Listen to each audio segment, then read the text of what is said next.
ॿिए पासे breaking news आहे पने आकिल मां अवां सां शेयर कयूं पिया। पुलिस जे मुबैना मुक़ाबले में ॾोहारी ग़ुलाम मुस्तफ़ा कोराई खे ज़ख़्मी हालत में गिरफ़्तार करण जी दावा कई वई आहे।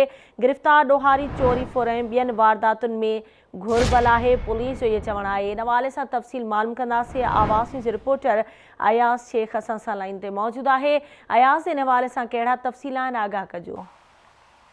जी, पनो आकिल पुलिस पारां मुक़ाबले में एक ॾोहारी खे ज़ख़्मी हालत में गिरफ़्तार करण जी दावा कई वई आहे। पनो हथियारबंदनि सां क़ौमी शाहराह भरिसां लिंक रोड ते मुक़ाबिलो थियो, जंहिं ग़ुलाम मुस्तफ़ा कोराई खे ज़ख़्मी हालत में गिरफ़्तार करे वरितो आहे। गिरफ़्तार ॾोहारी जेको आहे मुख़्तलिफ़ केसनि चोरी फुर ऐं ॿियनि वारदातुनि में मुलविस आहे।